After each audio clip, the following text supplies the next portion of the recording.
ರಾಜಕೀಯ ಅಂದ್ರೇನೆ ಹಾಗೆ, ಯಾರು ಶಾಶ್ವತ ಶತ್ರುಗಳೂ ಅಲ್ಲ, ಮಿತ್ರರೂ ಅಲ್ಲ. ಈಗ ದೇಶದ ರಾಜಕಾರಣದಲ್ಲಿ ಯಾರು ಊಹಿಸದ ರೇಂಜ್ನಲ್ಲಿ ಪೊಲಿಟಿಕಲ್ ಬದಲಾವಣೆಗೆ ವೇದಿಕೆ ಸಿದ್ಧಗೊಂಡಿದೆ. ಪಶ್ಚಿಮ ಬಂಗಾಳದ ವಿಧಾನಸಭಾ ಚುನಾವಣೆಯಲ್ಲಿ ದಯನೀಯವಾಗಿ ಸೋತು ಕಂಗಾಲಾಗಿರೋ ಮಮತಾ ಬ್ಯಾನರ್ಜಿ ಅವರ ತೃಣಮೂಲ ಕಾಂಗ್ರೆಸ್ ಅಂದ್ರೆ ಟಿಎಂಸಿ ಪಕ್ಷ ಕಂಪ್ಲೀಟ್ ಆಗಿ ಇತಿಹಾಸ ಪುಟ ಸೇರೋ ಮುನ್ಸೂಚನೆ ಸಿಗ್ತಿದೆ. ದೆಹಲಿಯ ರಾಜಕೀಯ ವಲಯದಲ್ಲಿ ಒಂದು ಹೈ ವೋಲ್ಟೇಜ್ ಸುದ್ದಿ ಬಿರುಗಾಳಿ ಎಬ್ಬಿಸಿದೆ. ಅದೇನಪ್ಪಾ ಅಂದ್ರೆ ಟಿಎಂಸಿ ಪಕ್ಷವನ್ನ ಕಂಪ್ಲೀಟ್ ಆಗಿ ಕಾಂಗ್ರೆಸ್ ಜೊತೆ ಮರ್ಜ್ ಮಾಡೋಕೆ ತೆರೆಮರೆಯಲ್ಲಿ ಹರಸಾಹಸ ನಡೀತಿದೆ.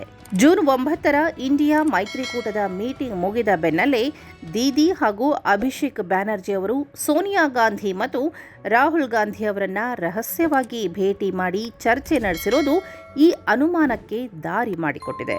ಯಾವ ಕಾಂಗ್ರೆಸ್ ಪಕ್ಷವನ್ನ ತನ್ನ ಜನ್ಮಶತ್ರು ಅಂತ ಬಂಗಾಳದಿಂದ ಓಡಿಸಿ 1998ರಲ್ಲಿ ಹೊಸ ಪಾರ್ಟಿ ಕಟ್ಟಿದ್ದರೋ ಅದೇ ಮಮತಾ ಬ್ಯಾನರ್ಜಿ ಇವತ್ತು ತಮ್ಮ ಅಸ್ತಿತ್ವ ಉಳಿಸಿಕೊಳ್ಳೋಕೆ ಹಳೆ ಮನೆಗೆ ವಾಪಸ್ ಹೋಗ್ತಿದ್ದಾರಾ? ಸೋನಿಯಾ ಗಾಂಧಿ ಅವರು ಮಮತಾಗೆ ಎಐಸಿಸಿ ಉಪಾಧ್ಯಕ್ಷ ಪಟ್ಟ ಹಾಗೂ ಅಭಿಷೇಕ್ ಬ್ಯಾನರ್ಜಿಗೆ ಪ್ರಧಾನ ಕಾರ್ಯದರ್ಶಿ ಹುದ್ದೆಯ ಬಿಗ್ ಆಫರ್ ಕೊಟ್ಟಿರೋದ್ರ ಹಿಂದಿರೋ ಅಸಲಿ ರಹಸ್ಯವೇನು? ಇದರಿಂದ ದೀದಿಗೆ ಲಾಭವೋ ಅಥವಾ ನಷ್ಟವೋ? ಈ ಎಲ್ಲ ವಿಷಯದ ಇನ್ಸೈಡ್ ಸ್ಟೋರಿ ಇಲ್ಲಿದೆ ನೋಡಿ.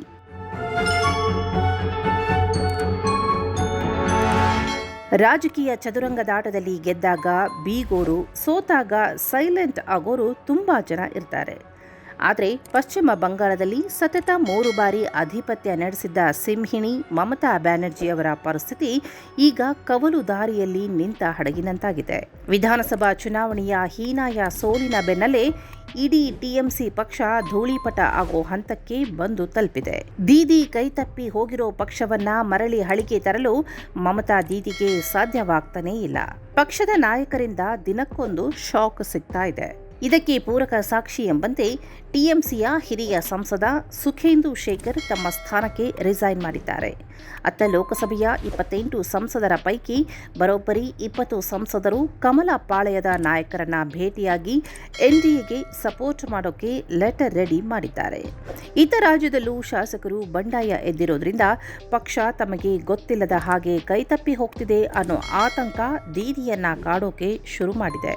ಇಂತಹ ದೊಡ್ಡ ಗಂಡಾಂತರ ಸಮಯದಲ್ಲಿ ಸೋನಿಯಾ ಗಾಂಧಿಯವರು ಮಮತಾ ಬ್ಯಾನರ್ಜಿ ಅವರಿಗೆ ಸಂಜೀವಿನಿಯಾಗೋಕೆ ಮುಂದಾಗಿದ್ದಾರೆ.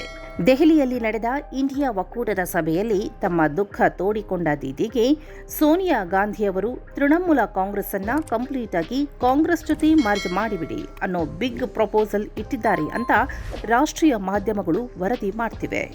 ಅಷ್ಟೇ ಅಲ್ಲ, ಕಾಂಗ್ರೆಸ್ ಪಕ್ಷದಲ್ಲಿ ಮಮತಾಗೆ ಹೈಕಮಾಂಡ್ ಲೆವೆಲ್ನ ಉಪಾಧ್ಯಕ್ಷ ಸ್ಥಾನ ಹಾಗೂ ಅವರ ಸೋದರಳಿಯ ಅಭಿಷೇಕ್ ಬ್ಯಾನರ್ಜಿಗೆ ಆಲ್ ಇಂಡಿಯಾ ಜನರಲ್ ಸೆಕ್ರೆಟರಿ ಹುದ್ದೆ ಕೊಡೋ ಆಫರ್ ನೀಡಲಾಗಿದೆ.